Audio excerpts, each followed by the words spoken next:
bienvenue, merci de regarder Rendez-vous Matin. Nous sommes le mercredi 11 mai. Ce matin, coup de projecteur sur une technique de défense. Il s'agit de l'OES Emet Krav Maga. On va en parler avec Philippe Glickman, qui est donc instructeur et expert dans cette méthode de combat. Il va tout nous expliquer de la naissance de cette technique jusqu'à aujourd'hui, comment on s'en sert, à qui ça s'adresse. Restez avec nous, on revient juste après ça.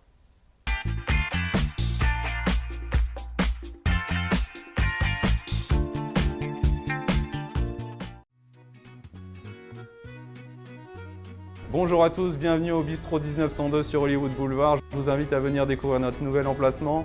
On est ouvert toute la semaine, du lundi au samedi. Le dimanche, on ouvre à 11 h pour un gros brunch avec plus de 60 plats différents. Jeudi, vendredi, samedi et dimanche soir, il y a de la musique live en terrasse. Venez profiter de cette belle terrasse. Pour réserver une table chez nous, 305 316 31 36. À très vite, on vous attend. Merci.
Merci à vous de regarder Rendez-vous Matin. Comme promis, on s'intéresse à cette technique de défense. Aujourd'hui, il s'agit de l'Emet OES Krav Maga. Je crois que j'ai un peu dit à l'envers, mais on va en parler ensemble avec Philippe Glickman. Bonjour Philippe. Bonjour. Donc, vous êtes expert et instructeur de cette méthode de combat, de cette technique. Tout à fait.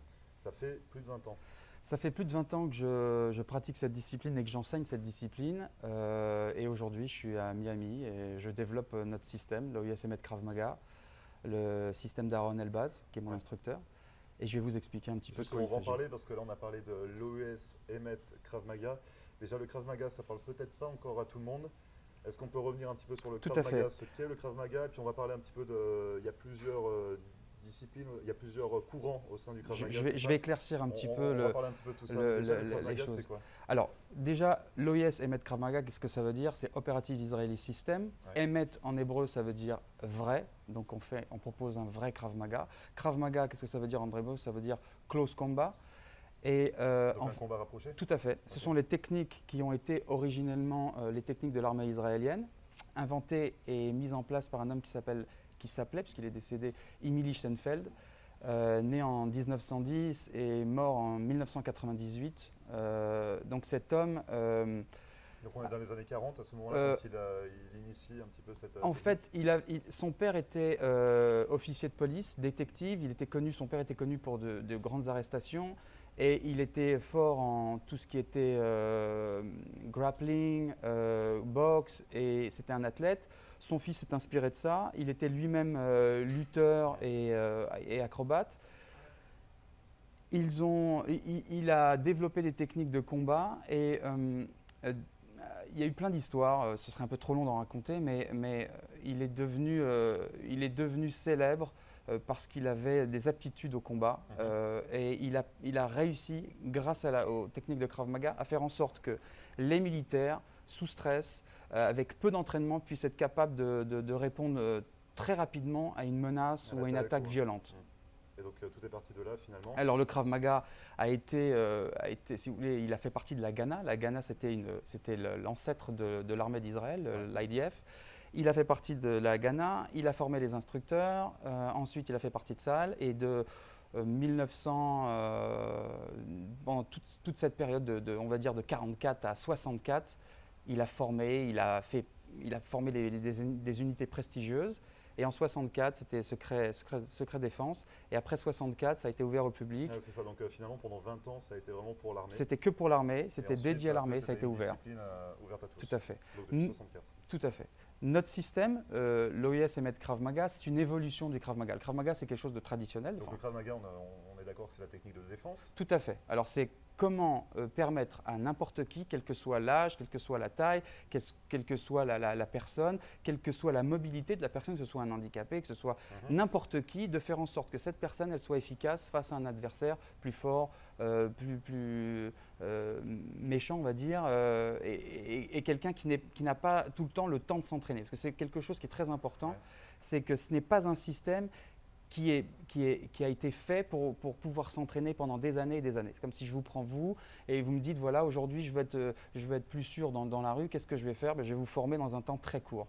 Donc on ne va pas rentrer dans beaucoup de détails, mais ce qu'on va vous donner, le côté instinctif qu'on va vous donner va vous permettre d'être efficace rapidement. Tout de suite. Et est-ce qu'après, il faut pratiquer au quotidien pour ne pas perdre Bien sûr, bien sûr. les Après, il techniques faut répéter, il faut acquérir un conditionnement qui fait que ça devient instinctif. Donc on parlera des techniques tout à l'heure, savoir un petit peu comment ça fonctionne. Mais pour revenir, donc vous parliez du Krav Maga, de la technique en elle-même, on parle de l'OIS EMET. Est-ce que ce sont les bases du Krav Maga enrichies d'autres techniques ou alors c'est complètement différent? C'est ça. Le Krav Maga, c'est la base. Ouais. C'est le traditionnel, ce qui a été fait. Après, entre ce qui a été fait et aujourd'hui, il s'est passé du temps, les attaques ont changé, les modes opératoires ont changé, et il y a eu des évolutions. Mon instructeur Aaron Elbaz, il a décidé d'évoluer et de faire en sorte que le Krav Maga soit encore plus opérationnel. Qu'est-ce que ça veut dire plus opérationnel? C'est-à-dire au départ, notre Krav Maga, l'opératif Israeli System, il était dédié aux gens qui avaient une arme à la ceinture sur le terrain, donc les professionnels.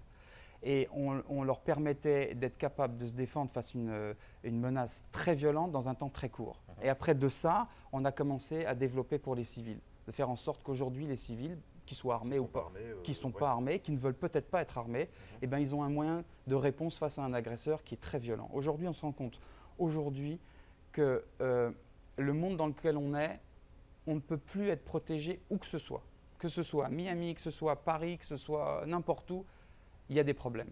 Donc aujourd'hui, il y a des gens qui se disent, voilà, moi je veux avoir une arme sur moi, je me sens plus sûr. D'autres se disent, moi j'ai pas envie d'avoir la responsabilité d'une arme, je veux être capable de me défendre, je veux être capable de défendre ma femme, mes enfants.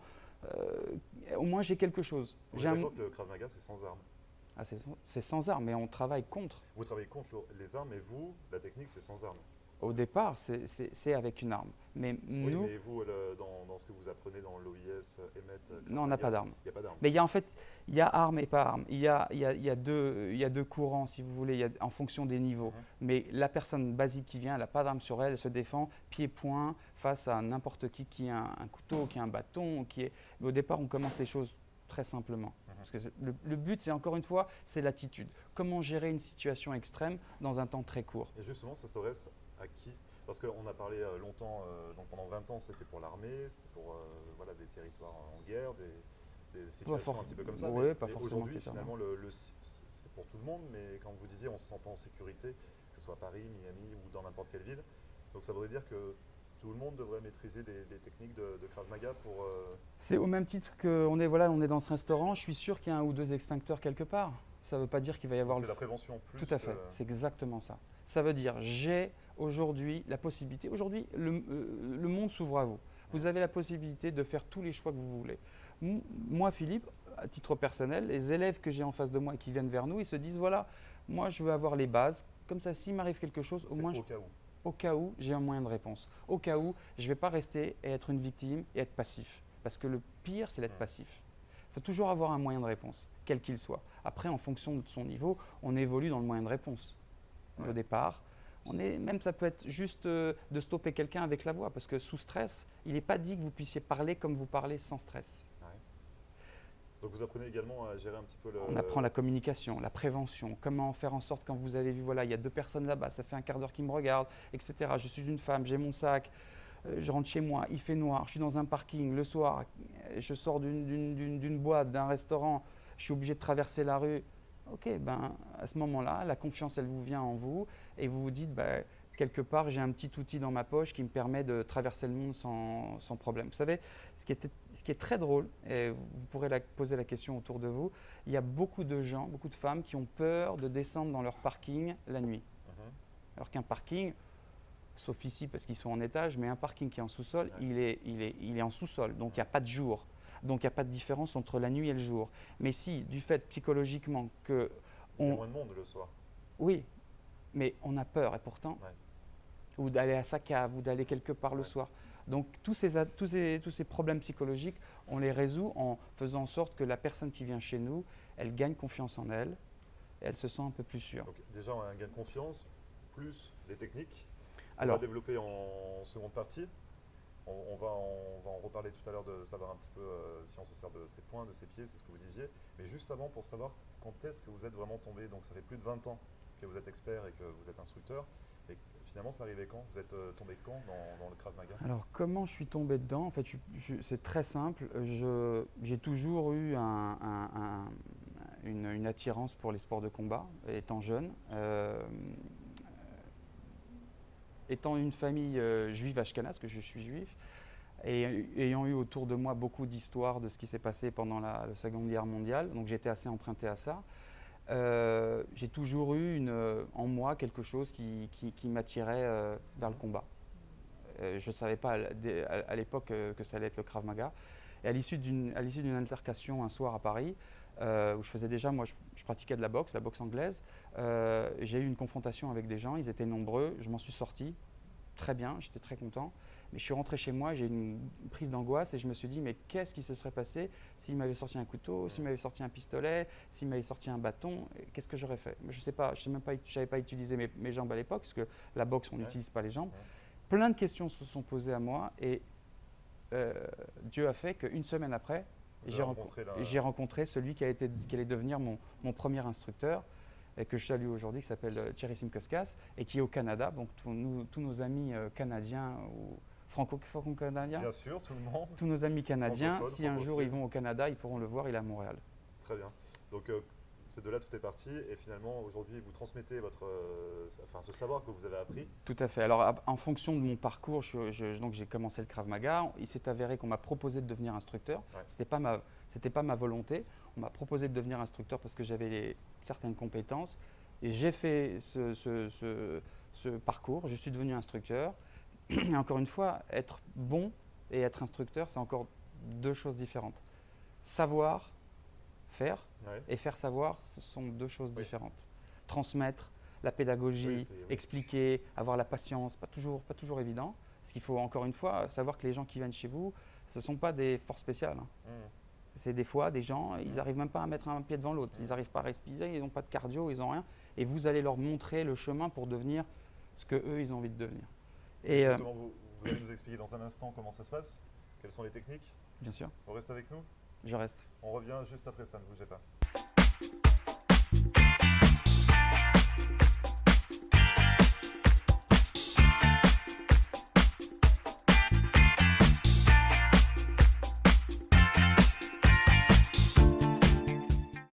Marcelle Poirier, avocate en droit de l'immigration américaine et membre du barreau de la Floride. Ma vocation est de conseiller mes clients et de protéger vos intérêts afin que vous soyez en mesure de réaliser votre rêve américain qui est toujours bien vrai et réel aujourd'hui. Surtout, n'oubliez jamais qu'un mauvais conseil légal peut vous coûter votre futur et celui de votre famille. N'hésitez pas à nous contacter par téléphone ou sur mon site internet à marcelpoirier.com et nous serons très heureux, mon staff et moi-même, de répondre à vos questions et de vous recevoir au cabinet, j'espère très bientôt.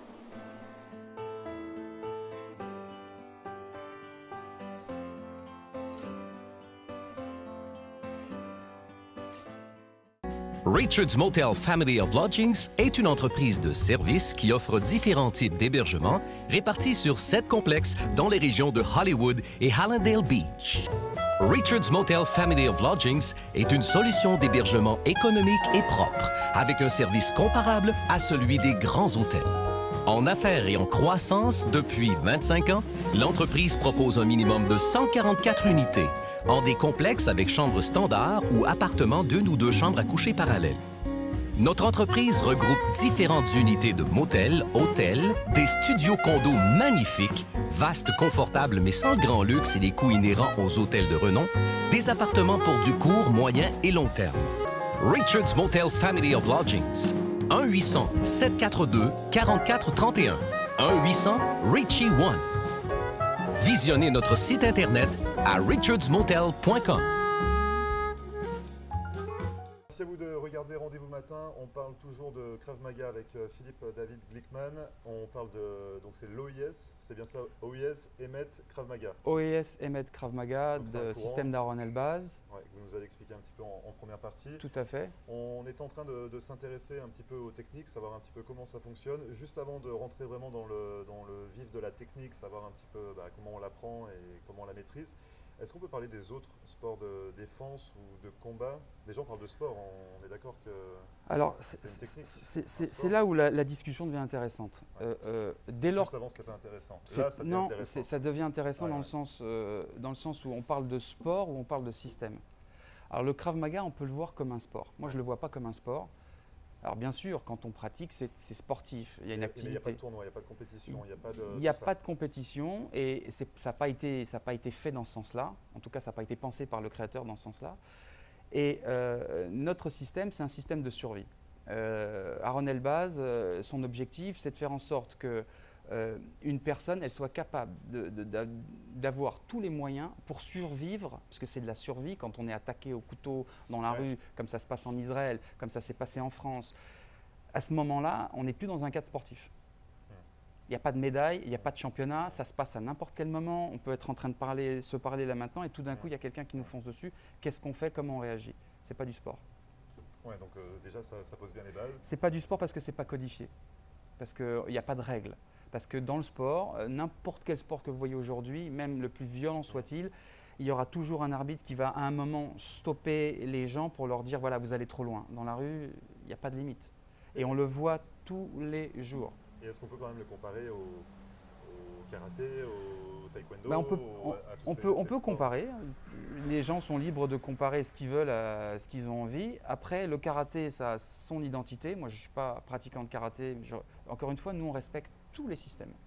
Il y a beaucoup de systèmes de défense, de self-défense qui sont très efficaces. Moi, je ne les connais pas, je ne les pratique pas. Je pratique le Krav Maga. Et justement les avantages alors du Krav Maga. Les avantages du Krav Maga. Être capable, alors déjà qu'est-ce que c'est dans l'essence du Krav Maga, c'est d'être capable, dans un temps très court, de neutraliser un adversaire, quel qu'il soit. Et comment on y arrive? Alors imaginons une personne rentre, on est en train de discuter, une personne rentre, elle est armée, vous faites quoi? Donc moi je me trouve dans la capacité d'agir parce Bien que sûr. j'ai pas de technique. Bien sûr, ou maintenant ça pourrait être le contraire, c'est-à-dire moi je ne suis pas capable d'agir pour X raisons et c'est à vous d'agir. Alors il y a deux phases dans une technique. Il y a est-ce que la technique elle est dynamique, est-ce que la personne elle vous attaque et dans ce cas-là il faut répondre de façon immédiate. Parce que si Ouais. je vous attaque avec un couteau et vous restez sans rien faire, Ouais. ça va y avoir un problème.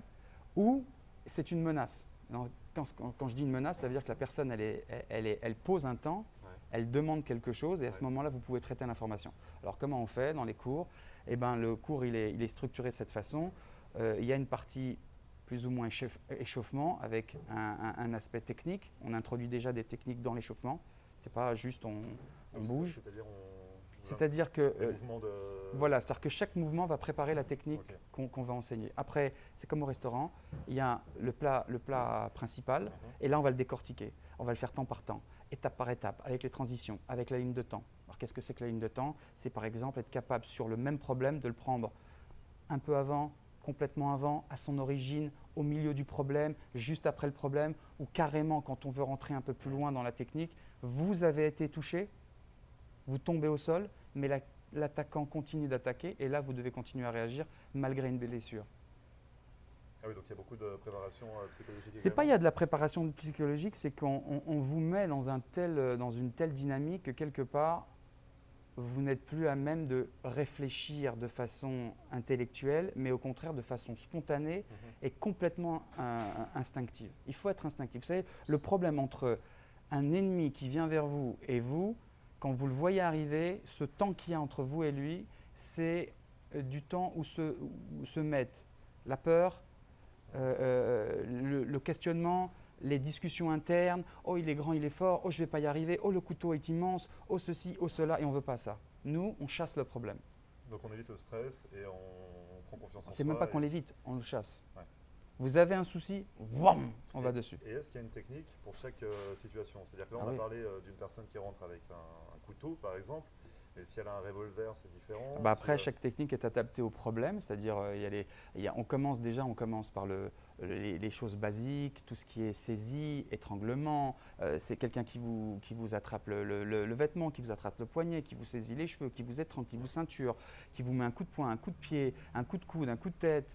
Après au sol, dans une voiture, dans l'eau, après quand vous êtes vous avec votre compagne ou vos amis ou n'importe qui, comment protéger quelqu'un, après comment travailler si vous êtes un force de l'ordre, un law enforcement, comment travailler pour la police, comment travailler les militaires, comment travailler… Vraiment, ça s'adapte à chaque catégorie. Il y a un éventail qui est très large. Après, il y a les enfants.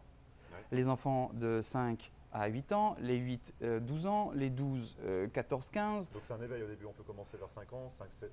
Alors, on commence à quel âge finalement on peut commencer, il y a des gens qui m'appellent et qui me disent « Est-ce que vous pouvez m'enseigner à mon fils ?» Je dis « Oui, bien sûr, quel âge il a ? Il a 3 ans.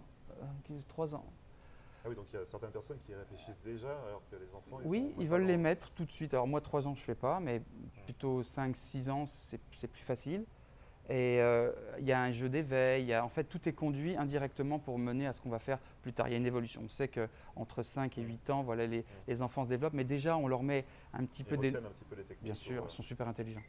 Et ensuite, après, vos cours durent… ça dure combien de temps? Parce que vous donnez des cours sur Miami Beach, tout à fait. sur Pinecrest et sur Hollywood, c'est exact, exact. Vous êtes bien renseigné. Hein. Ah bah, écoutez, j'essaye de faire mon boulot. Bravo. Et donc ça dure 1h30 les cours durent 1h30.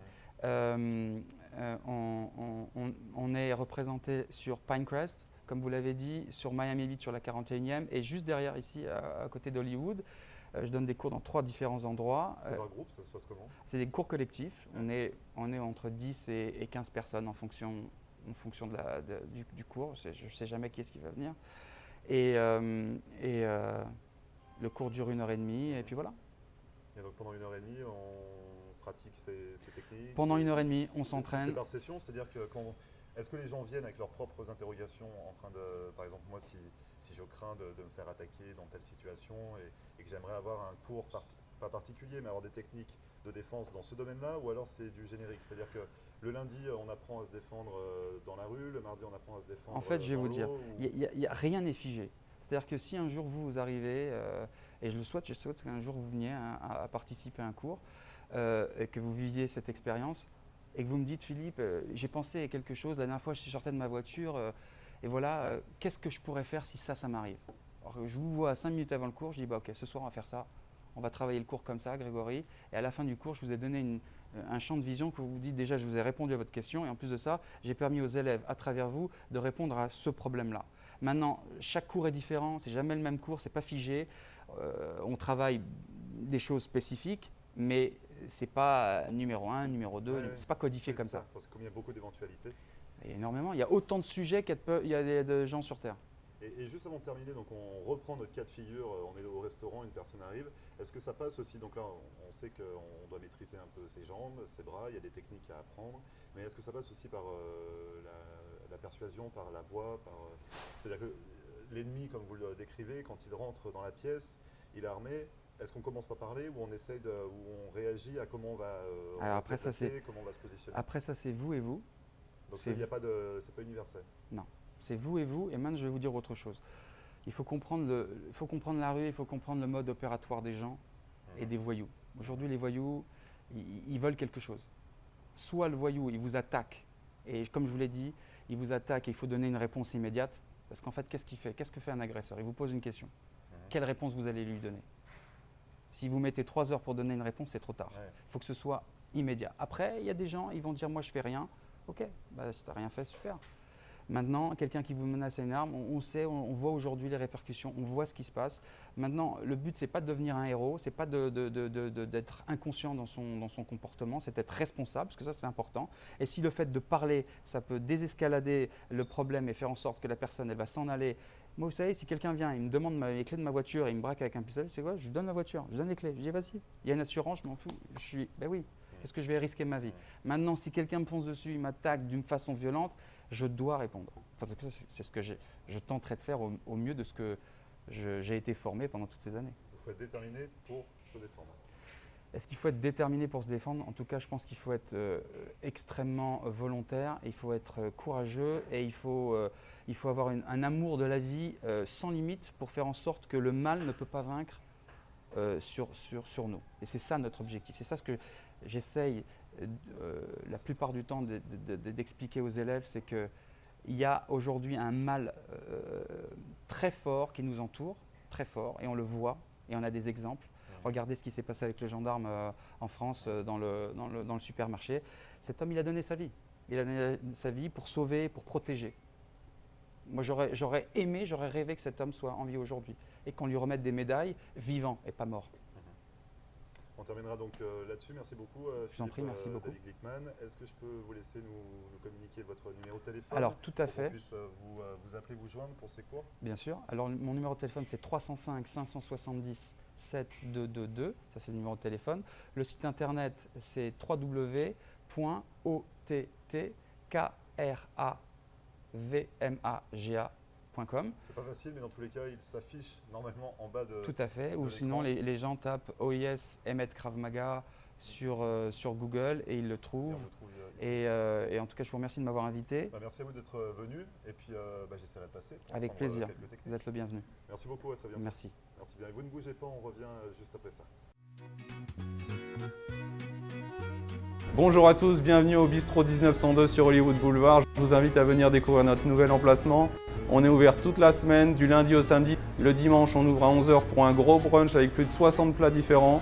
Jeudi, vendredi, samedi et dimanche soir, il y a de la musique live en terrasse. Venez profiter de cette belle terrasse. Pour réserver une table chez nous, 305 316 31 36. À très vite, on vous attend. Merci.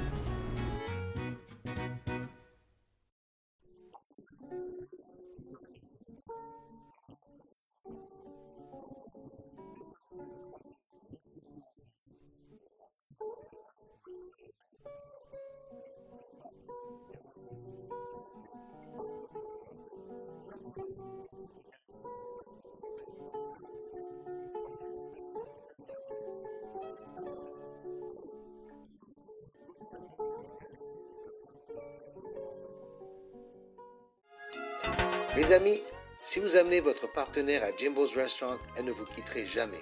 Un endroit romantique au bord de l'eau avec les meilleurs fruits de mer.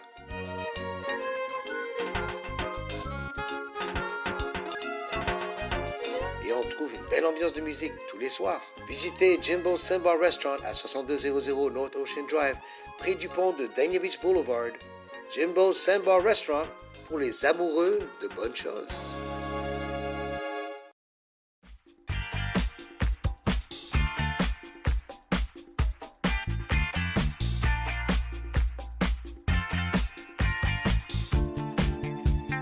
Merci à vous d'avoir suivi cette émission de Rendez-vous Matin consacrée à cette technique de défense, le Krav Maga avec Philippe David Glickman. Vous pouvez voir ou revoir comme à chaque fois cette émission en podcast sur notre page Facebook, sur floride.tv, mais également sur YouTube. Vous pouvez nous contacter également par mail à floride.tv@gmail.com.